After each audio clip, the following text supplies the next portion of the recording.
Okay, well, I think we are ready to start, Jason, if you are. Wonderful. Hello, hello. I'm Dr. Jason Genovese, and I'm delighted to be here with you tonight, able to talk about our Department of Media and Journalism at Commonwealth University. Again, I'm Dr. Jason Genovese. I'm the chairperson of the department, and I'm also an instructor, mostly in what we call the media production area, which is video and television production. I work professionally in television news and sports television, still do some work in both of those areas, and of course, teach and research and that kind of a thing. We have many faculty members across our three campuses that are in all told, we're in 4 different areas. They are media production, journalism, public relations slash strategic communications, and another area we call emergent media. And I'm going to talk a little bit more about these in a few moments.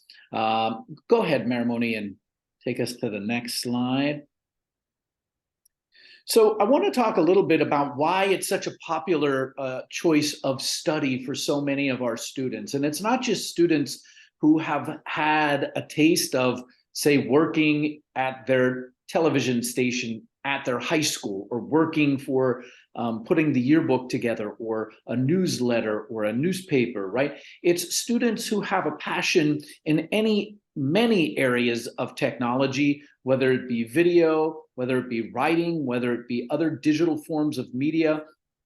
And one of the things I'm kind of fond of telling students and parents is, if you really think about the way that the world works today, there is never going to be a shortage of the need for students that are fluent in the kinds of things that we teach students. And they include things like storytelling skills, media literacy, information literacy. Those 3 tenets of our program will carry you a long way. And I'll talk to you a little bit about where some of our alums are applying their trade, having graduated from our program, and some of the really cool things they're doing at some of the really cool companies that exist in our business and media world, right? But when I talk about media and journalism, if you think about it, there's really no company, organization, or institution on the planet that doesn't have a need to communicate, to reach out to their audience, right? Whether that's with a video, with a website, with the written word, with any number of digital technologies, whether it's a podcast or a social media platform, we teach students how to utilize those for the betterment of who it is they work for, who it is they represent. Sometimes that's yourself. Other times it is companies that are doing all manner of things. And again, we'll talk a little bit more about where our graduates are and some of the things that they're doing. So here are our programs. I already mentioned our concentration areas. They are emergent media, which covers all manner of new media. I'm going to get into the curriculum for each of those, so I'll detail that a little bit more in a moment. Media production, which is another way of talking mainly about our video production area, public relations, strategic communications, and journalism. And I like to point out that there are so many other powerful combinations.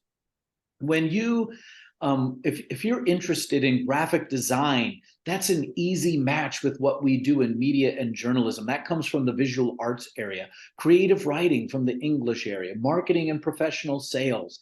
Theater, which helps a lot with design and the performance piece of what we do in television programming.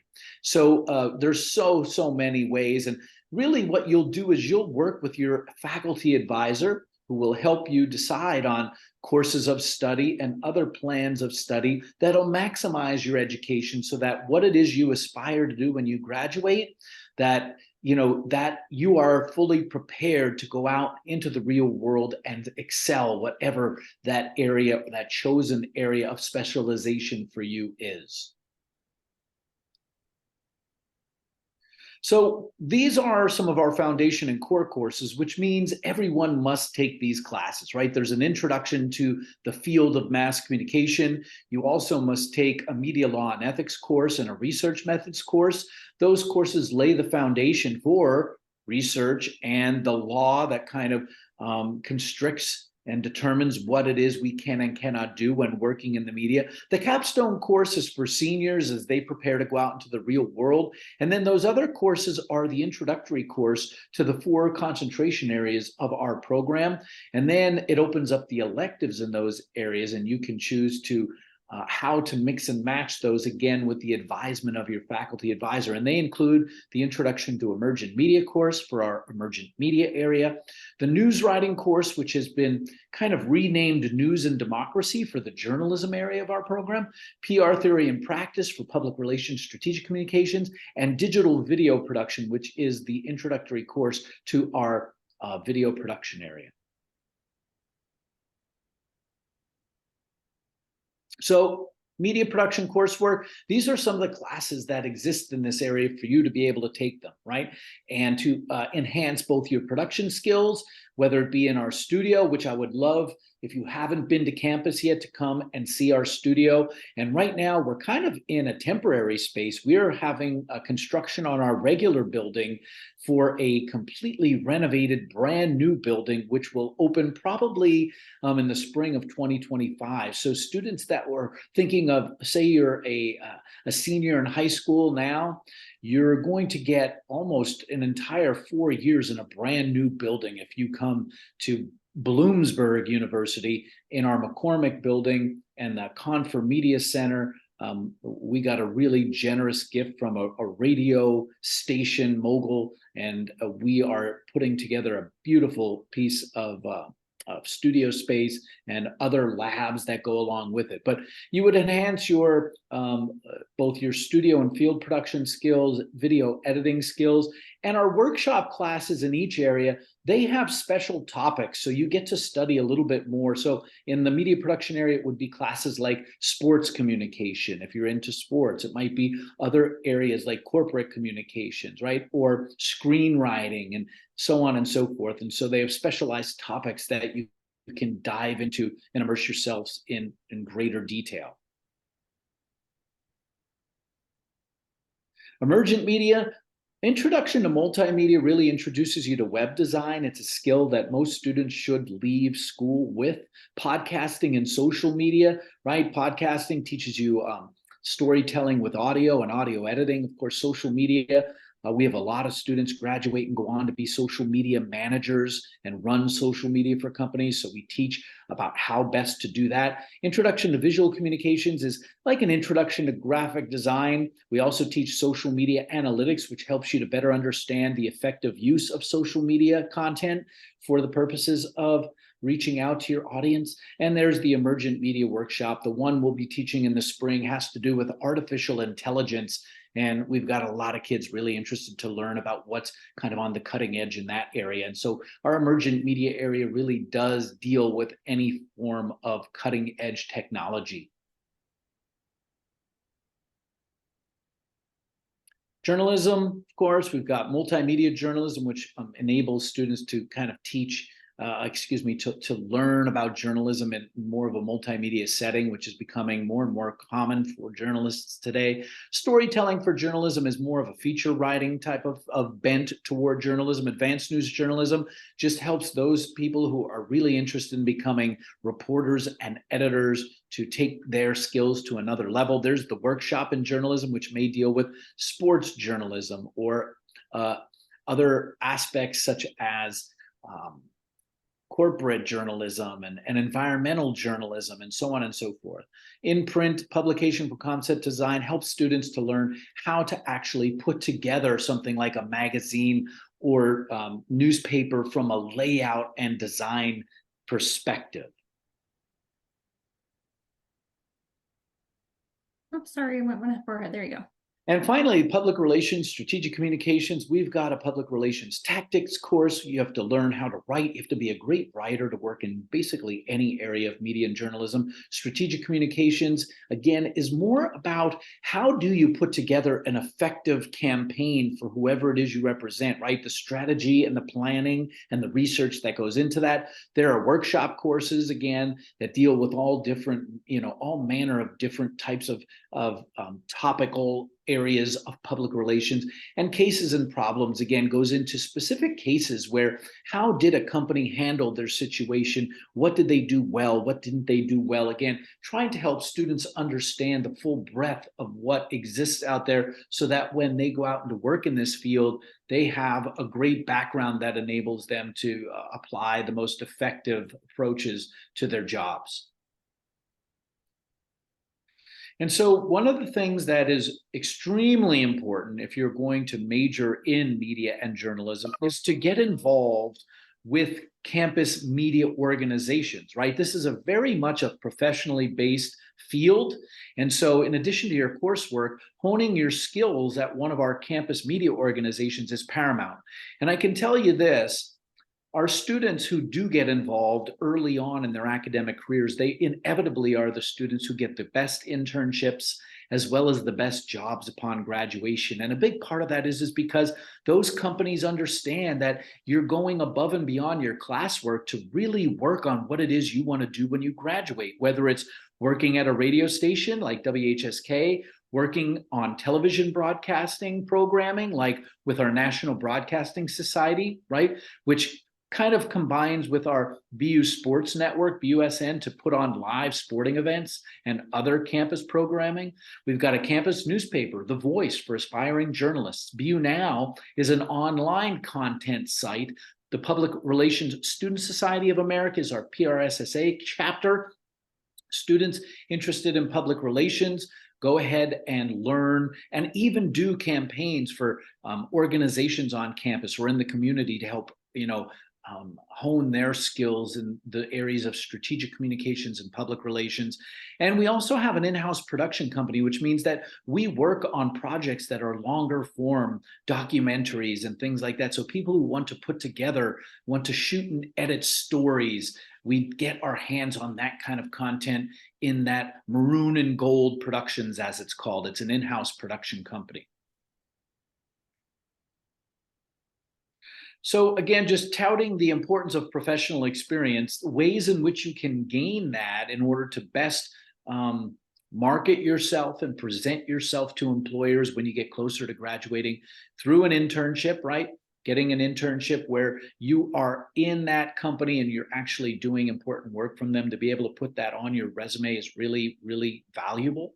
Campus media organizations that we already talked about, where if you want to be a journalist, you want to be writing for our campus newspaper.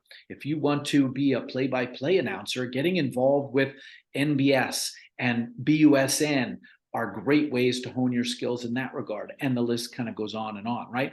For other professional organizations like our Society for Professional Journalists or the National Broadcasting Society, along with the Electronic Media Organization that it combines with, these are different ways to attend conferences, to network with working professionals, to take part in professional development activities that will allow you and enable you to go farther and farther with your career aspirations. And of course, I really, really stress this, make your own media, right? If you're into podcasts, have your own podcast, right? Maybe you like to stream on Twitch. Maybe you have a YouTube channel. All of those things are so very important because companies, when they see that you are busy improving your skills, that makes you extremely attractive to them, right? We've had so many kids do something like one of our graduates who is very into sports. He's a Philadelphia sports fan. He created a Twitter handle called Life of a Philly Sports Fan. And he grew that thing to tens of thousands of followers because of the content that he produced while he was at school at Bloomsburg. And then he went to interview for jobs at one of the kind of foremost sports talk radio shows in Philadelphia. And when he showed them what he had worked on, they were very impressed and they gave him a job as a producer. And now he's an on-air talent person down there as well, right? So that kind of entrepreneurial spirit where you say, you know what, I'm actually going to make my own media too, that really speaks volumes to the kinds of companies that are out there looking to hire graduates. Some of our internship placements, these are just a smattering of some of the companies where our students have gone to intern at or work at, right? WebFX in Harrisburg, it's a really cool company that does a lot of digital marketing and web design and graphic design. ABC, Disney, right? MTV, Netflix, NFL Films, Nickelodeon, the WWE, Coastal Style Magazine, the Scranton Wilkes-Barre Rail Riders, and tons of different local newspapers, television stations where students are reporters, anchors, editors, and really the list kind of goes on and on. Some of our recent alums and what they're doing, social media account manager, right, at WebFX. Another social media manager is at the Valley Forge Tourism and Convention Board. The editor for Lehigh Valley Style Magazine is a graduate, a senior producer at Fox News, and others that are at places like MSNBC and CNBC, right? Broadcast assistants, lots of people doing work at the NBA in a wide variety of roles, reporters and anchors at TV stations. The voiceover person for NFL Films is a Bloomsburg graduate. Digital marketing coordinators, right? A producer at Nickelodeon. I also had, just saw one of our grads, he got promoted at Amazon Video, and he helps to create new shows that they put on Amazon, right? A really cool job. Sports directors at local TV stations, and the list kind of goes on and on. Some of the career options that exist, if we kind of haven't made some of those clear now, working in television and video production. We've got people directing bar rescue to shooting videos and editing them, working drones for television stations, and the list kind of goes on and on. Reporters and anchors, both for print and television. Editors for print, social media managers, right? That title kind of, there's a lot of different names that those people, the title that they have, but they're doing that same kind of work. They're creating the content for the social media platforms at the company that they represent. Public relations professionals doing all sorts of things, working on community development with the Columbus Blue Jackets or representing the Rockettes for the Madison Square Garden Entertainment Group, right? Media sales, right? Content creators of all sorts, web development specialists, right? The list again goes on. People working in radio, right? People working editing films in Hollywood. Our students really do all of these different kinds of things. One of the things that we are so excited about is the gift that was given to us by Kirby Confer to create a media center. That is a rendering of what it's going to look like. You can see kind of the visibility of what our students do on the radio, doing podcasts, as well as our TV studios. It's just going to be a brand spanking new building. It's going to have the latest technology and toys in there for us to learn on, play with, right? To have fun with. And this building is hopefully opening up in January 2025. So we're really looking forward to what that's going to bring to our program, to the campus, and to our students, because I really want to stress this. You really want to make sure that you are learning on the latest technology, right? That really lessens the learning curve when you go out into the real world.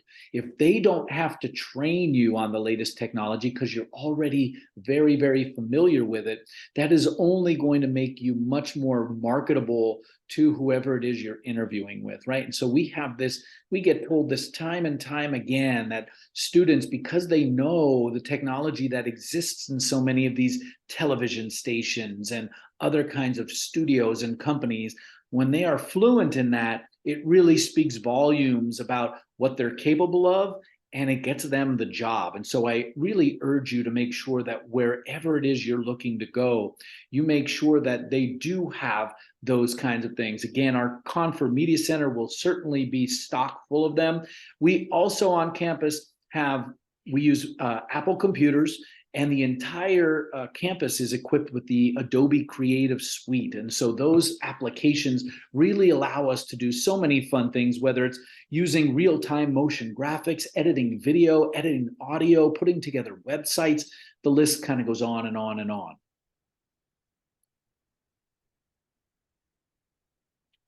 So some of the things I would highlight about our program that I would urge you to kind of consider as being some of our most marketable traits: a customizable curriculum based on your aspirations. So I showed you the kind of courses that exist.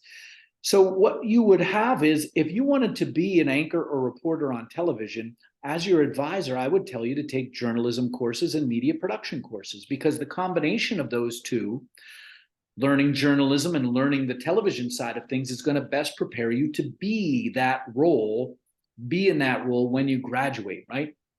And so you are able to take the courses from those 4 different areas and help sculpt them and mold them, customize them to whatever it is you want to do when you graduate. So you work with your faculty advisor, talk to them about what your aspirations are, and they help you pick out the courses that are going to work for you in that way, right? Further, our campus media organizations and those professional organizations, they're also there to help you hone your skills, right? We've got several students who want to be reporters for newspapers and other publications now. They are producing so many articles for our campus newspaper. It's creating a portfolio for them that is getting them internships and jobs before they even graduate, working for the local newspaper, right? So working with campus media is another way to kind of take your skill set to the next level. Internships with global media companies, we require an internship. It's extremely significant and important to have that professional experience on your resume before you graduate. An excellent alumni network. I've kind of only scratched the surface of the many companies where our students are and have been, and they provide for you a foot in the door at some of these companies, whether it be with an internship or an entry-level position, right? And accomplished faculty in all fields. We've got faculty that are in all 4 of our concentration areas. They've worked in them professionally. They know what it takes to get you there and get you the kinds of jobs that you're looking for. And so I urge you to stay in touch, right? You can kind of follow us on social media. I'm happy to share with you my email and phone number. I know a lot of things come up over the course of your looking into schools and trying to figure out what's the best fit for you. I'm always available to answer your questions. Would love to host you, to take a look at our facilities, take a look at our campus, meet our faculty, and those kinds of things. And so please do stay in touch. Okay, great. Thank you, Dr. Genovese. I think our next is just opening it up for a Q&A. I mentioned in the chat, and I do apologize, my computer's having a little bit of issues, so that's why I have to keep moving things around. But if you have questions for Dr. Genovese, I'm Marimani Hausnick with the admissions office at Commonwealth University Bloomsburg. Feel free to put your questions in the chat or the Q&A, and I will relay those to Dr. Genovese, and then he can share the answer with the group.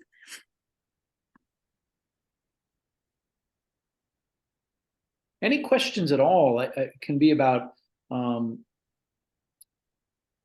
some of the professional work that our graduates are doing, or campus life in general, or the college selection process. Happy to answer anything under the sun. Oh, here we go. Let's see our first question, Dr. Genovese. What year do internships become available to students? So generally speaking, that's for a junior or a senior, right? A lot of students like to do them in the summer because it gives them a lot more time and flexibility when taking it, but many do take them during the regular spring or fall semesters as well. But the reason why students now, you can only do one internship for credit. That doesn't mean that you can't do other types of internships. So perhaps a radio station is willing to kind of take you on for not credit. You can do that when you're a freshman or a sophomore. What we want to ensure is that students are completely prepared to go out and excel in the real world when they do. So that's why we try to have them wait until junior and senior year to really take on a big internship, because by that point, you should have had enough coursework where you have the confidence and skills to impress. And a lot of times internships turn into job opportunities as well. So we do want you to be able to impress when you go out into the real world and take that internship. So we have 2 more questions so far, Dr. Genovese. The first one is, how do public relations play a role in the business field? Well, every business has a public relations professional working for them, whether they work for the company or they hire them through another company, right? A public relations firm. What a public relations professional does is they are kind of the link between a company and the media. So let's say you have a big event going on at your company. Well, the public relations professional's job is to get that information out and to get coverage so that there's very positive publicity about their company, right? They're always speaking to the audience from the company's perspective. So they have to know their company inside and out, and they have to know how to put the best foot forward for that company. That's why a lot of public relations students go into the social media management realm as well, because they understand what it takes to put the best face on that company with what they're putting out on those social media platforms, right? So it's really about representing, right, your company and representing it in the best light possible. And so we have students who have worked in, in the sports media relations realms, financial relations, corporate relations, right? So representing companies in all of these different areas, it's very, very common. Next question is, would you recommend that the students get their own Macs? Well, certainly, if that's in your budget, it certainly is an awesome addition to your the materials you have to bring with you to college to learn on.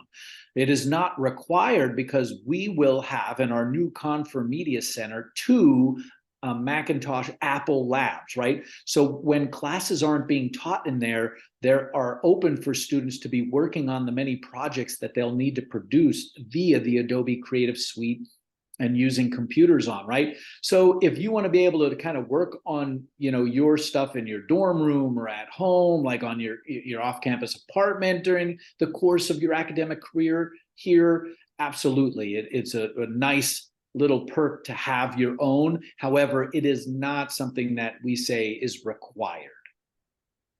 Do you have alumni help graduates find positions in companies? Pardon? Do you have alumni help graduates find positions with companies? It's a great question so far, gang. We have an office on campus called Alumni and Professional Engagement, okay? And that office's job is to help to use our graduates to help students network, find opportunities, right? For job shadowing, for internships, for jobs.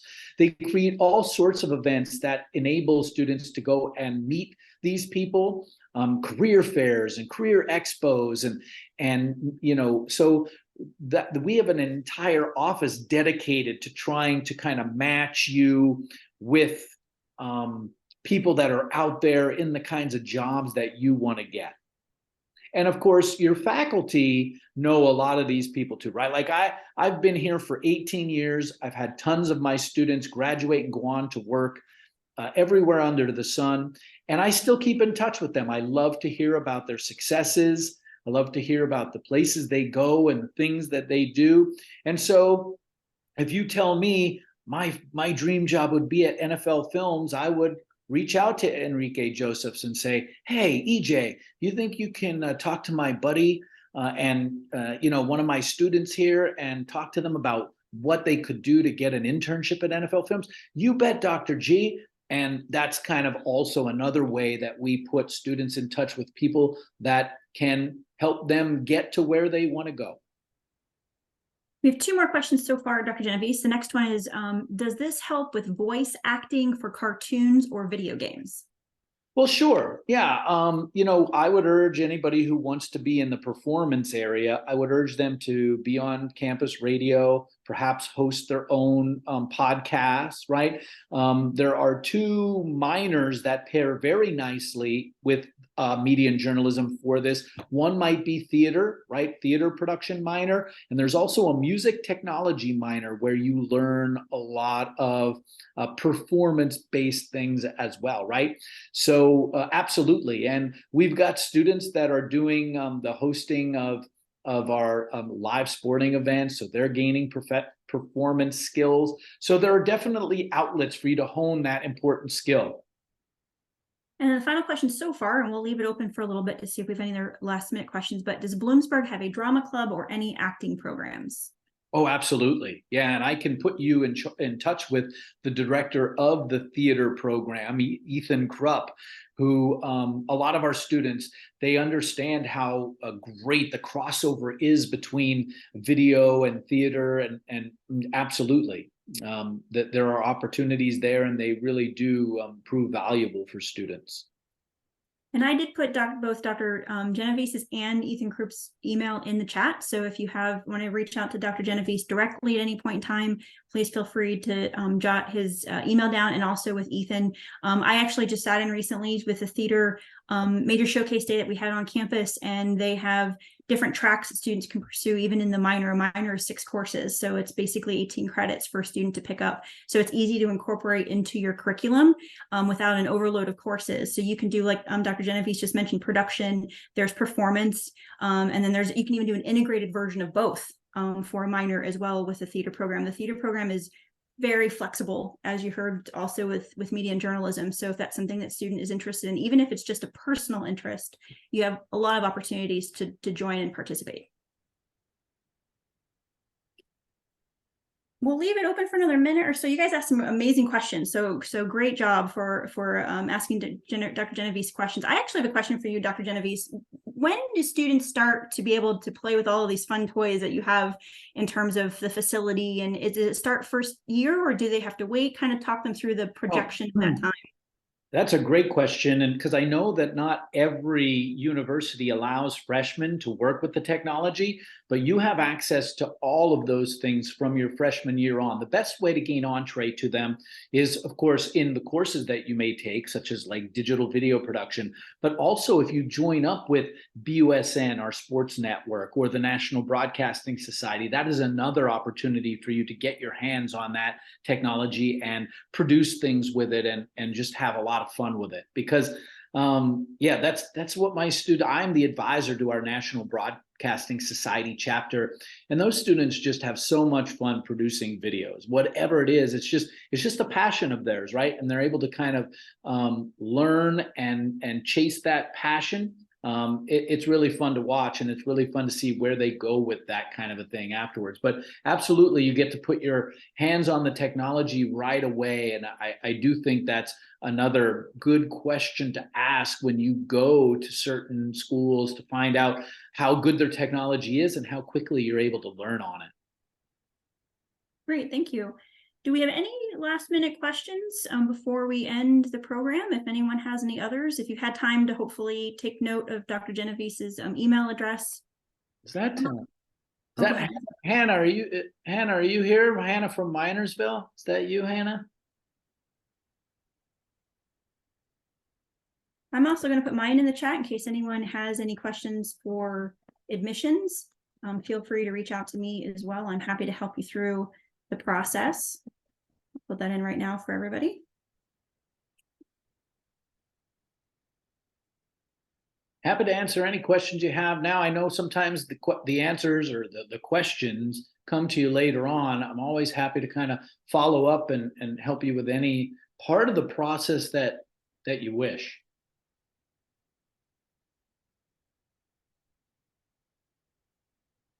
Okay, well, I think if we don't have any last minute questions, thank you so much to everyone for your participation tonight.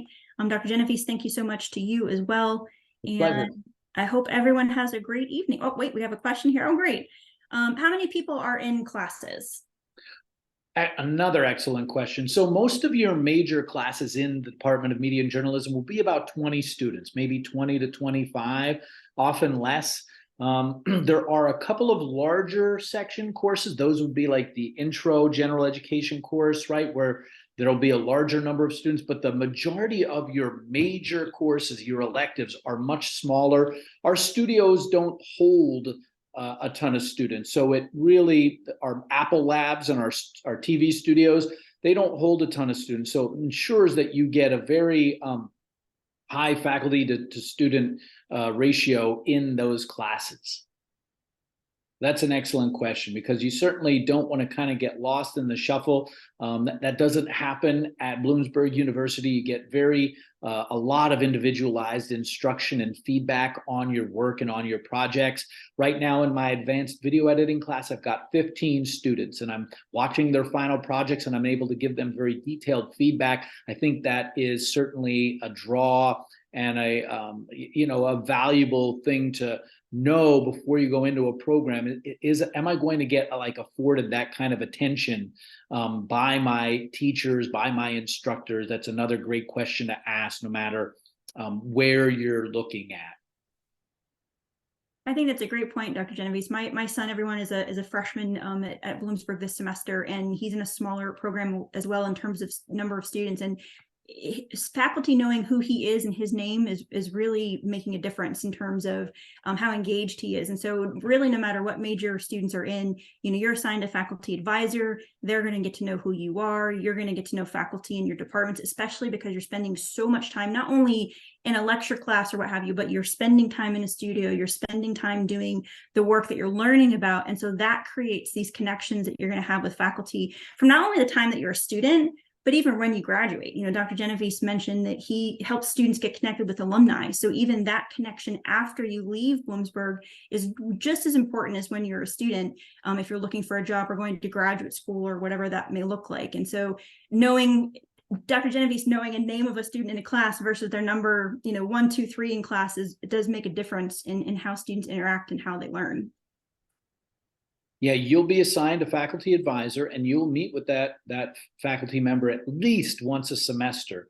And building that kind of rapport and relationship with that faculty advisor really can provide a lot of help, not just in what classes to take, but again, in terms of navigating things as you look for jobs and those kinds of things. And because we don't have a ton of advisees, each faculty member, we get to know our students, and we get to do an even better job of trying to kind of match them with companies and internships and those kinds of things. So I do think that more personalized education is very valuable. Any other questions for Dr. Genovese before we conclude?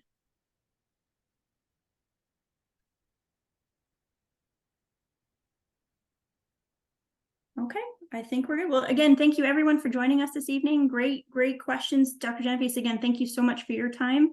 Yeah, I'm delighted to meet everybody. It was a lot of fun, and please don't hesitate to reach out should you have any follow-up questions. Okay, well, thank you everyone. Have a great evening. Thank you, Dr. Genovese.